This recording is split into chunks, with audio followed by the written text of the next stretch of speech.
Hi, bouncers. Welcome to part two of our interview with Jeffrey Miller. Check out last week's episode, Gangnam Cowboy, to listen to part one. In this episode, Melanie needed to sign off, so it gave Jeffrey and me an opportunity to continue our conversation on his experiences living and teaching in Korea.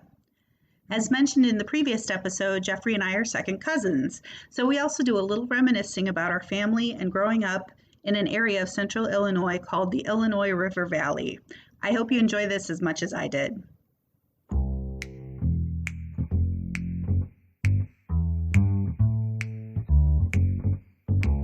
Let's keep in touch. Let's keep in touch. Keep in touch with me. Drop me a line any old time. Okay, Amy, what do you got? Yeah. Well, one of the things I'm glad you brought up your children, and I was going to ask about sort of your family's experience over the past year. And, you obviously, like you said, you've been through difficult times before, but now when there's family involved, Right.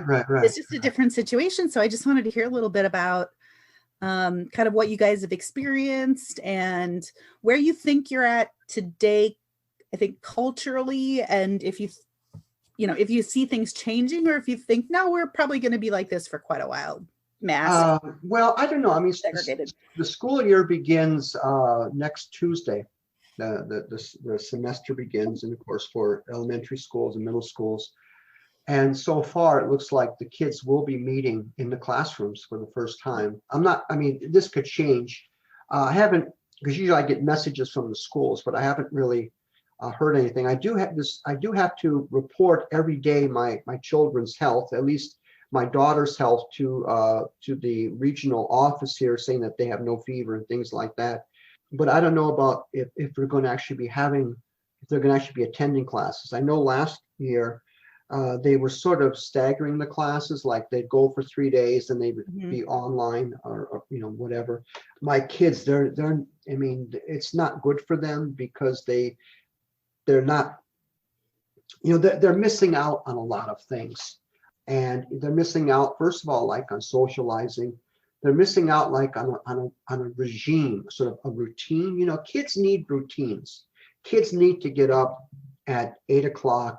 They need to eat breakfast, brush their teeth, go to school. They need to be in classes. And I know it sounds rather draconian, right, to say you got to have a military regime. No. But kids need that. Yeah. Kids need some kind of order in their lives. And when you take away that order, then they fill it in with stuff that is not ordered. And they start spending too much time on their telephones. They start sleeping later. They're not eating, they're getting up and they're not eating at a proper time. They're waiting a little bit longer. So I found that my kids were becoming sluggish, becoming sort of not really sort of receptive to things. Now, my daughter, on the other hand, she was going to school a lot because they had a special daycare program for kids in the first and second grade. But toward the end, she was getting really hostile because she was asking me, why don't my brothers have the same thing? Why is it only me? And I'm thinking, well, I want you to do this because I don't want you to end up like your brothers. But she began to fight me with that because but she loved it. Once she got there, she loved it. But I hope we don't have to do that. I hope the kids can, the saddest thing was that I walk my daughter to school every day. It's not too far from where I live. And, when my boys started elementary school, I would walk them every day to school and I would take them to their classroom and then I'd say goodbye to them. And then I'd pick them up. Okay.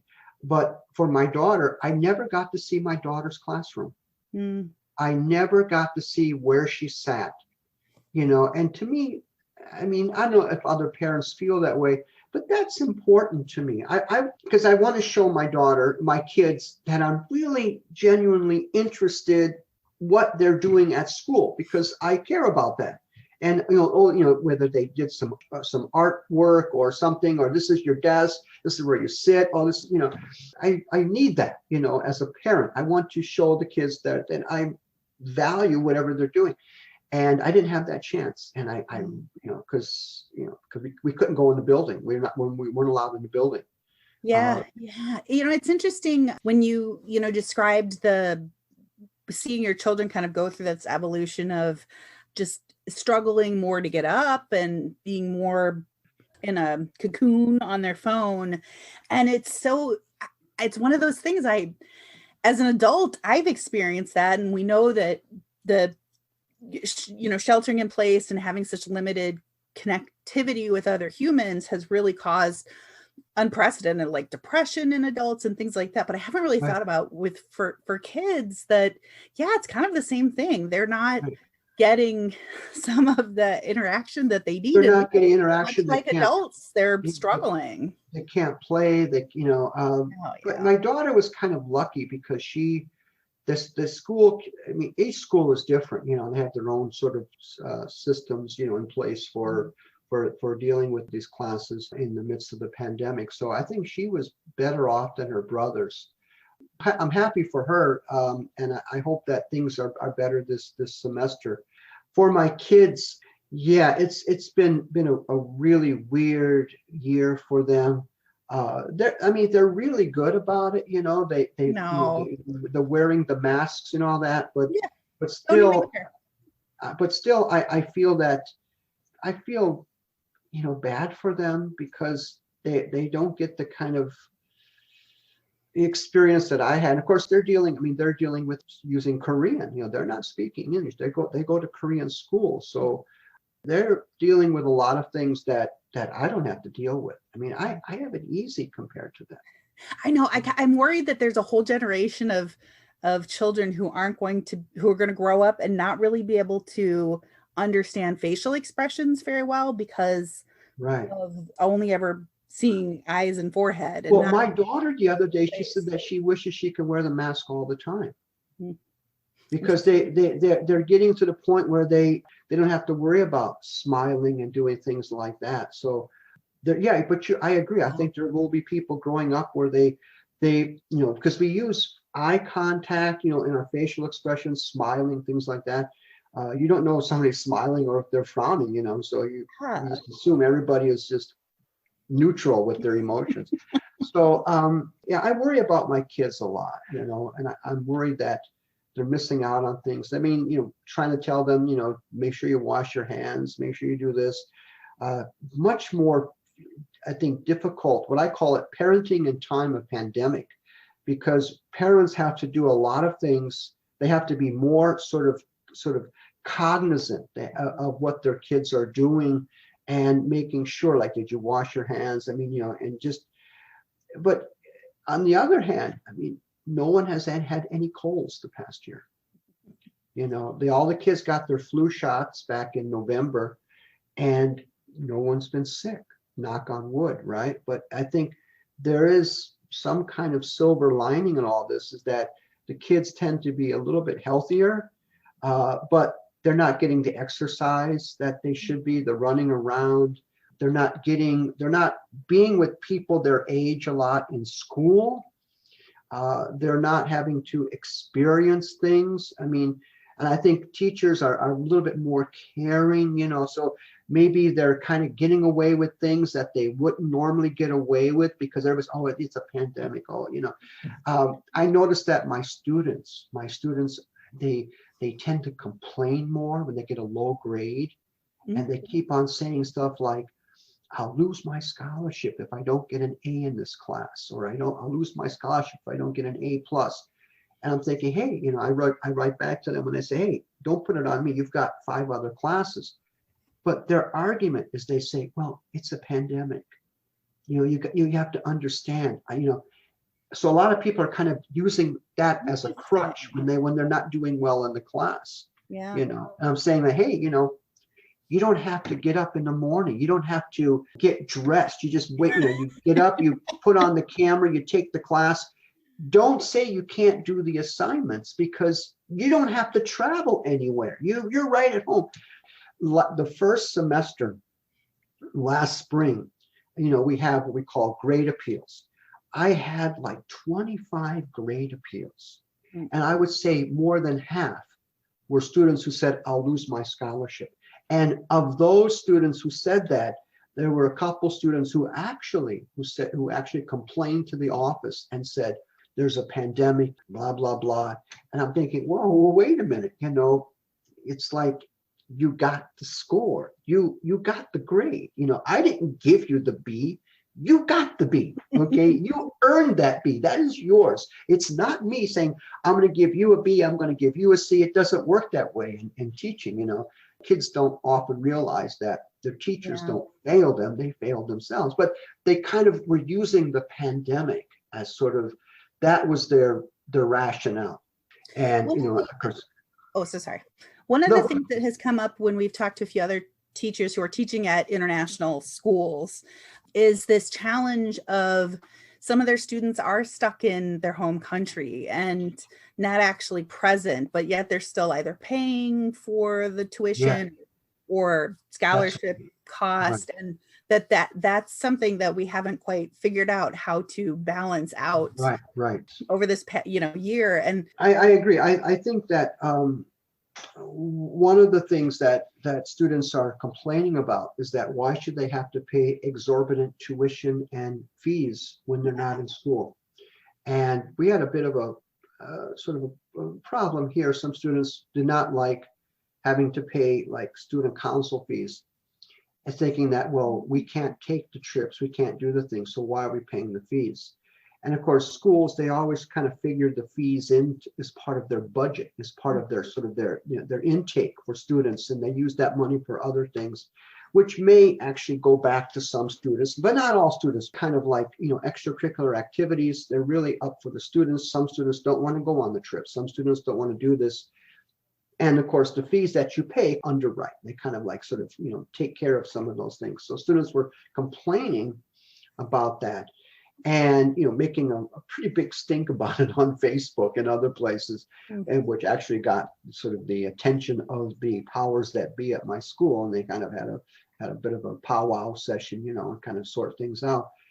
But that's a problem, and but the big thing is that in South Korea now is that it's kind of ironic is that a couple of years ago, people were talking about 2020. Now, 2020 was a big date in South Korea. And that was the date, that was going to be the year that there would be a significant decrease in college enrollment because of the declining birth rate. In the 1990s, it was not uncommon for me to teach students who had two or three siblings. But as we moved along, suddenly families are only having one child. And suddenly schools started seeing fewer and fewer students in elementary school and middle school and high school. And then, of course, 2020 was going to be the year that this was going to be the first major decrease in enrollment. So my school, they began to sort of look, okay, say like about 10 or 15 years ago, they began thinking, overseas, we need to start looking outside of Korea to bring in students, because we're not going to have as many Korean students. And what's happened to schools in South Korea now, schools who really depended upon that foreign intake are finding themselves in financial difficulties. Yeah. And we've already had to take, for example, we were told that we get an annual bonus that starting next year, it will be reduced, that it's possible that housing will not be available for teachers from next year, which is like, if you got a family, you're screwed. Yeah. Because housing has always been one of the cornerstones of bringing in foreign teachers, foreign faculty. Airfare, housing. Because in South Korea, housing is very expensive. You can pay 50, 60 million won to get an apartment. It's like basically you're buying an apartment. If you're here and you don't sock away 50 or 70 million won, you're not going to have a place to live. And schools are cutting back on a lot of programs. They're cutting back hiring. They're not, in many ways, it could actually, in some ways, have a positive spin. In 1997, there were a lot of illegal teachers coming to Korea. There were a lot of people making big money teaching private classes. They were coming here and they were teaching everywhere. There was an article in the Washington Post back in March of 1997 where teachers were interviewed and they said, yeah, I bought a Jeep Grand Cherokee with cash from the money I made teaching privately in South Korea.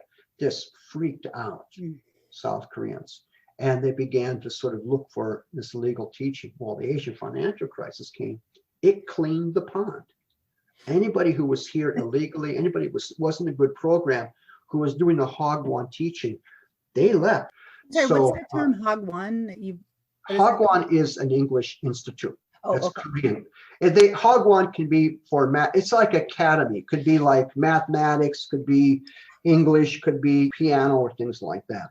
Your Hagwon teaching is pretty much language teaching. We went in 1997, the exchange rate was 823 won to the dollar in October of 97. The day after Christmas, it was 2,000 won to the dollar. So basically your salary, if you were making $1,000 a month, your salaries were cut in half. I mean, if you're transferring money, okay, if you're within the economy, it was no problem. So it cleaned the pool, basically. But then things started coming back gradually. There's a lot of teachers here. So there's a pretty big, sizable pool of teachers here. And what I'm thinking is going to happen is that a lot of teachers are just not going to renew their contracts. We might see more job openings down the road, but also as I look on sort of like Dave's ESL Cafe, for teaching jobs here, I do see that the salaries are pretty low. I'll tell you, when I came to Korea in 1990, my salary was 1.1 million won a month. That would have been, roughly speaking, about $1,200 a month, 1990 dollar. But I see jobs now, they want to pay like only 2.5 million a month, which is about $2,000, which that's kind of poverty level. I mean, to teach. Yeah, that's only $24,000 a year. Yeah. So, it's expensive here. It's tough. It's been interesting talking with teachers and talking with Melanie, and we talked about this equity challenge that we know all teachers have, but English teachers or ESL teachers, it's not the same problem as we have with public school teachers or private. Right. It's different, but there is something that I can't put my finger on with English teachers where we almost don't feel like we have the right to ask for more, or we just know that we're not going to get more if we ask for it, or that kind of challenge of feeling like, well, this is only how much my job is valued at, so right. I can't really try to push to get more. And we used to get more raises in the past. I mean, yeah, I think they gave you some like a cost of living adjustment. But the cost of living has gone up significantly in that time. We had goes back to 2006. We had a big meeting, and we were told we were making too much money, and they just wanted to cut the pork, especially. That's how a lot of teachers feel like. They just feel like they're always the ones having to make a sacrifice. It's hard to see the overall economics of a company because it's so hidden and you don't really know what the administration and the executives are making. And that's a real challenge. One of the things that we want to do is get a handle on, why is it always the teachers who feel like they're taking the hit? I don't know. People would say too, is like, well, hey, you got into this profession, you have to, that's it. I mean, you knew this getting into it, right? So they kind of, there's also that kind of mindset. Yeah. And that anyone can do it mentality. Right. That's something we really want to change. Yeah, I agree. And I think too is that they don't see English teachers, and I think language teachers in general, they don't really see us as really having anything that's meaningful. Everything's always sort of the content courses, things of that nature. But yeah, I mean, yeah, I wish I was making more money. But the thing is that I love what I do. I would not trade it for anything else in the world. I mean, I'm really, really lucky that I have this opportunity to do this. And, if I had to do it all over again, I do it all over again. I have no regrets. Yeah, I remember years ago when when I was first started teaching here in Korea, and then I went to a university, I thought that I would come here. My whole plan was to go to Korea, maybe teach for a couple of years, and then go back to America and do a PhD. That was always my dream. But when I got here and the money was kind of good, I'm thinking, do I really want to suddenly take off time and do this? Now, as I look back, I probably should have done that. Okay, that would have been a good idea. One thing which I didn't bring up earlier is that this is it. I have 2 more years. I just signed my last contract. And so now at 64, I will be unemployed. And I'm scared. I'm really, at this point, I'm thinking, what am I going to do? I can't stay in Korea. I mean, because as soon as my contract is up, I lose visa, I lose everything. It's like one fell swoop. I'll lose medical, I'll lose housing. That is, it's up on the horizon. It's not happening yet. I mean, I still have time, but when I first came here, I never thought about that. I thought 2 or 3 years, but one day you wake up and you go, wow, I've been here 30 years, because it became a career. This is something new. That's why I said earlier when I was talking to that, I'm kind of old school or things of that nature, because there was a time when people would come here or people would go overseas that you did not have to have the teacher training, you did not have the background. And some people managed to stay a lot longer than maybe they wanted to, but at the same time, they stayed because they were taken care of. So, I mean, it was very lucrative at the time. It was really great. But like I said, these days, I don't know what's going to happen. I just don't know what's going to happen. So, well, one of the things that I've also been really learning and again, thinking about how do we promote this in this industry is that there is a career path. There's more degrees, there's more certifications. Right. How do we break that perception for people who might want to start teaching, or even those who are just starting, that this is a really viable career? There are options for what you can do with it, and you really can make a career out of it, and encouraging people to think about ESL like that. Well, if I could offer some advice, I would say for anyone who's going to get into the profession or wants to do this, they should seriously think about getting a degree, at least some certificate down the road. Yeah. That would be not only insurance, but also kind of give them maybe opening more opportunities for them. What I did, what I've done, I'm going to probably be one of the last ones to be able to do this. So I'm a dinosaur. There won't be any opportunities like this. I mean, there might be for some teachers, but I think it's going to be more and more difficult. And I think in light of the pandemic and in light of a lot of schools suffering financially, they're going to be looking very carefully at who they hire, the qualifications. Yeah.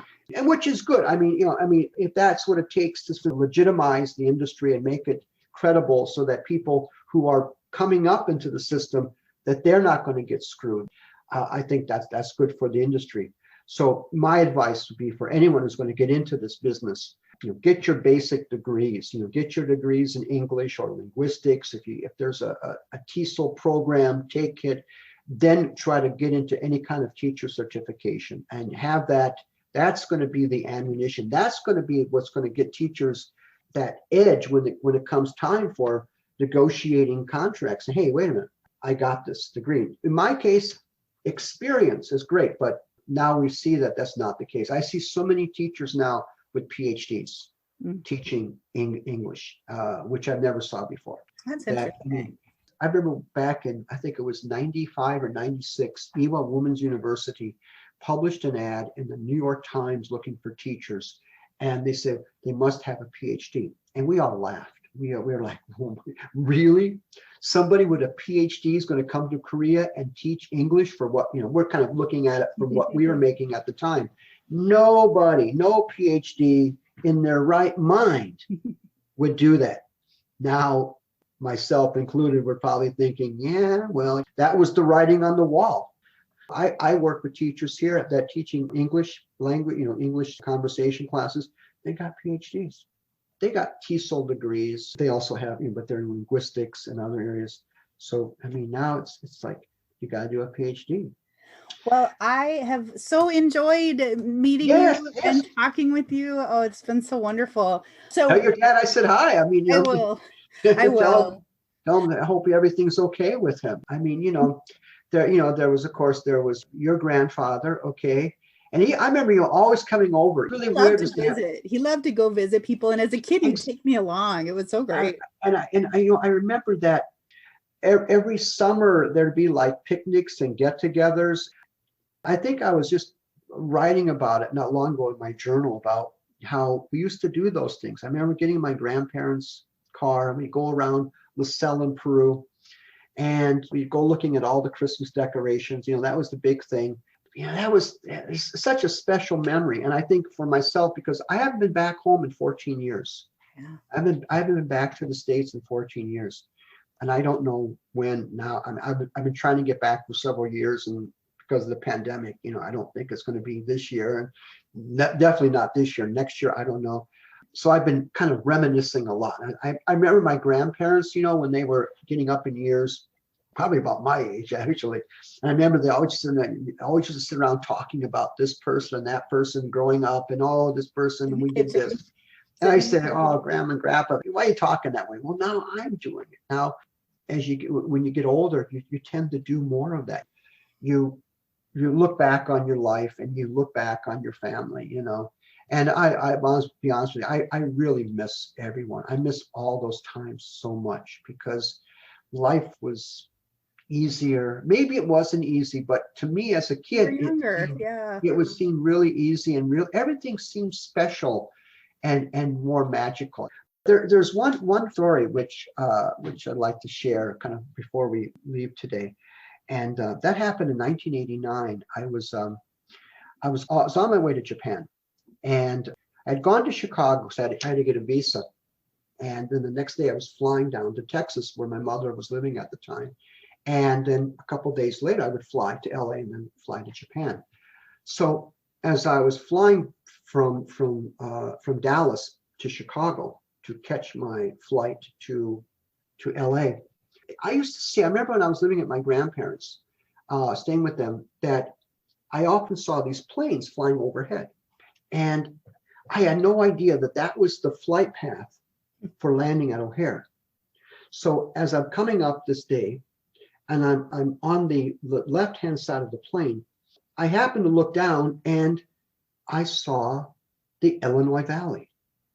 I saw Spring Valley. It's so beautiful. I saw Peru and I saw LaSalle, and I go, wait a minute. And then I saw my grandparents' house. Oh.